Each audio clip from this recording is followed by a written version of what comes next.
Okay, so in this video, I am going to be reviewing the Strat-O-Matic season that I played with the 1986 New York Yankees. You may remember that team. That Yankee team finished 90 and 72, second place behind the Boston Red Sox. Don't get fooled by the fact that they only finished 5.5 games behind the Red Sox that year, because you may remember they went to Boston and swept the 4-game series at the end of the season when the Yankees were obviously well out of it. And that's how they only finished 5 games behind the Red Sox that year. They were never actually really in contention against the Red Sox that year. They were always anywhere from 6 to 10 games behind.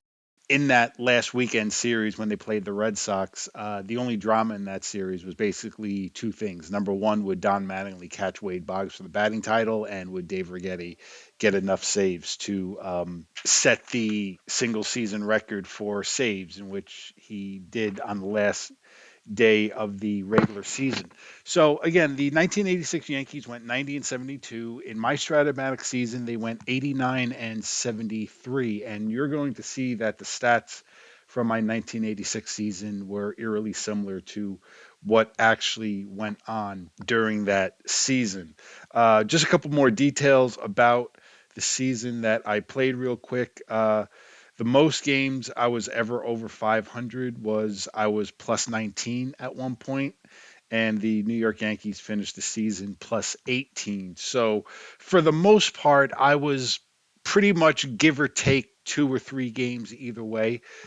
As I was playing the season, I was pretty much playing at the same pace as that Yankee team played in 1986. So just go through a handful of players that I want to just break down some stats for and talk about what they did in my Stratomatic season. I'm going to start right at the top of the lineup with Ricky Henderson, and you can see that his stats pretty much came out pretty much the same. 153 games in 1983. He only played 142 for me. I do remember getting him hurt at one point.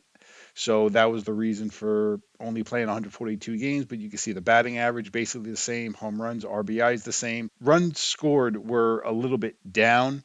I could tell you that was because what I did with this team, um, and I picked this up, I think it was around June or July when I started doing this. Against left-handed pitching, I actually hit Ricky Henderson third and Willie Randolph leadoff, just because that team was hurting a little bit with right-handed hitting in the middle of the lineup against left-handed pitching. So, and it actually worked out pretty well. Ricky had decent power numbers for me, with the 26 home runs and 86, or excuse me, the 79 RBIs that he drove in. And you can see the stolen bases were basically exactly the same, 87 in 1986 and 86 for me in Stratomatic. So Ricky Henderson, basically the same exact numbers. Next player I'm going to go through is Willie Randolph. Randolph that year, as usual, was a walking machine, as he walked for me 104 times in 151 games.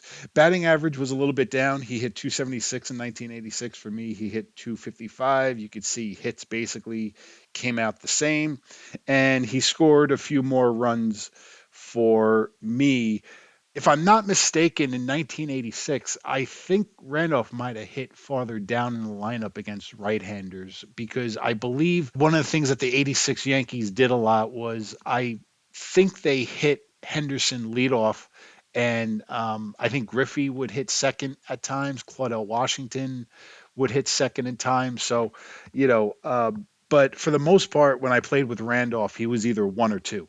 He would hit leadoff against lefties, and I would put Ricky Henderson third, or Randolph would hit second against righties. So that was the season for Willie Randolph. So you see, stats basically came out the same. Dave Winfield actually slightly underperformed for me. You can see the batting average came out to pretty much of a wash, but you can see his RBIs for me were way down, as he only drove in 81 runs, where in 1986 his RBI number came out to 104, and he scored seven less runs for me. He scored 83 runs in my season and 90 runs in that 86 season. You could also see he only played 137 games for me when he played 154 in 1986. That was because I got him hurt at one point as well. So Dave Winfield's numbers down a little bit from what he actually did in 1986. But again, you see the numbers are pretty much in line. Now, let's go through Don Mattingly's stats from 1986. And this was a year where you could actually say where he actually had a better year than his MVP year the year before in 1985. You can see he played every game, 238 hits, 31 and 113 with 117 runs scored, 53 doubles, and a 352 batting average, which if memory serves me right, that was about 30 points higher than he hit in 1985 when he won the MVP. Now, in the season that I played, you're going to see that the stats basically come out a total mirror image. I can't explain why he played one less game in my season. I don't remember sitting him down any days, but he only played 161 in my season. But you see, hits came out the same, home runs came out a little bit higher. You could basically attribute that to the fact that Yankee Stadium ballpark effect. You roll a ballpark effect home run for a left-handed hitter, it's basically an automatic home run. So that explained the higher number of home runs. The RBIs were much higher than they were in 1986. I contribute a lot of that to having Randolph and Henderson hitting in front of him. So he basically always had guys on base. You can see the runs scored came out the same, doubles came out the same, and the batting average was about 13 points lower than what he actually hit in 1986. But you see the stats in my Strat-O-Matic season basically came out to exactly the same as he did in that season. Moving along to the pitcher side, I want to get started looking at the closer, Dave Righetti, who that year he set the single season record for saves with 46, and you see he went 8-8 with a 2.45 ERA in 74 games.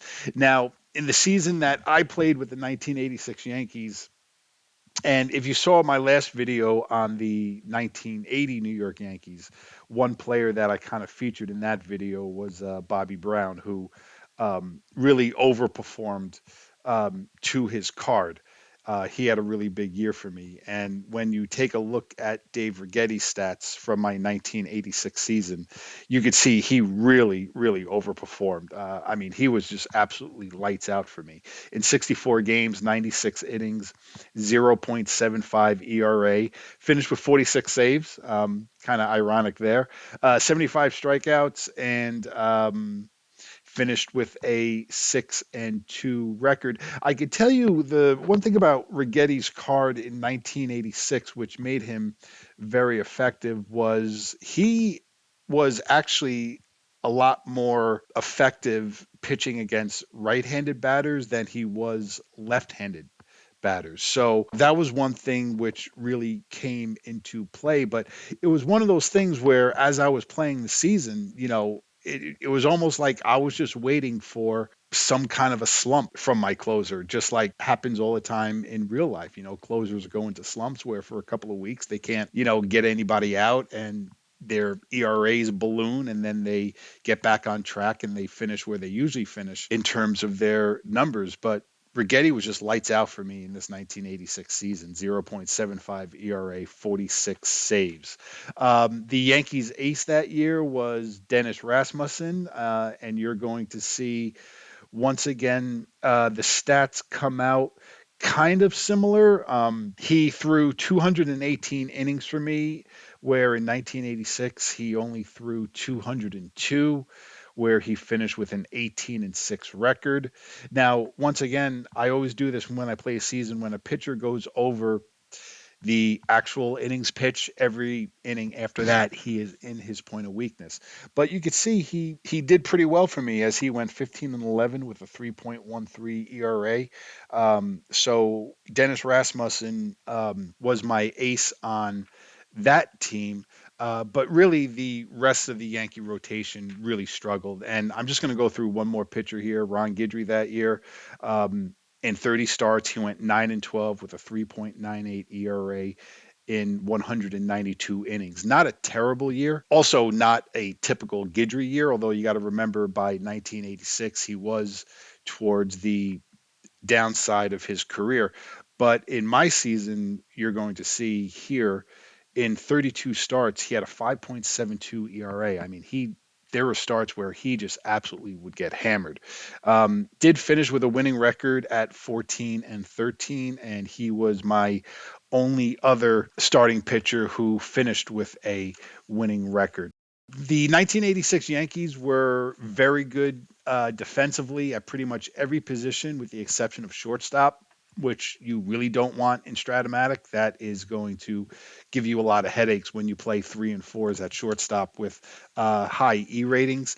So I wouldn't say defense was a big issue like it was with the 1980 Yankees, because I mentioned in my last video that the 1980 Yankees outfield defense was really bad, and that will really be something which drives up pitchers' ERAs, because when you roll a fly ball to the outfield and it comes up a single, obviously that goes down as an earned run. Now, the 1986 Yankees did have pretty solid outfield defense with Ricky Henderson and Dave Winfield, although they were a little lacking with whoever the third outfielder was, whether it was Dan Pasqua, Ken Griffey, Claudell Washington, whoever may have been out there.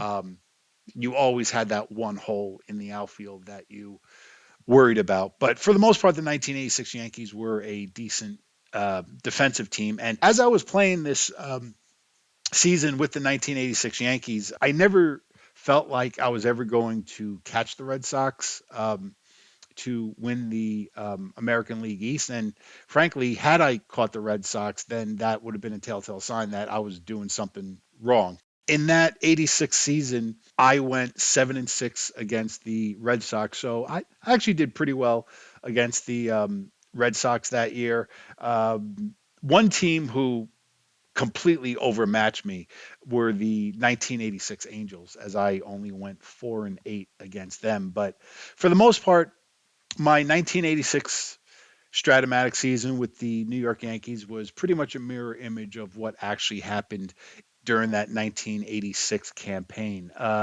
Very good offense. There were games where they would put up a boatload of runs.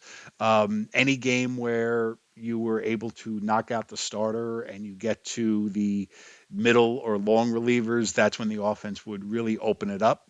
But again, 1986 Yankees really struggled with their pitching. I didn't go over everyone's stats because, frankly, towards about the halfway point of the season, I wasn't keeping stats on every pitcher. I would just do them game by game, and I would just know that the pitchers were not doing well. I would say one more pitcher who performed pretty well for me with the '86 Yankees was Doug Drabeck. He actually finished 9-8 for me with a 4.03 ERA, but that was about it for the 1986 Yankees. So there you have it. My 1986 season in Stratomatic with the New York Yankees, I finished 89-73.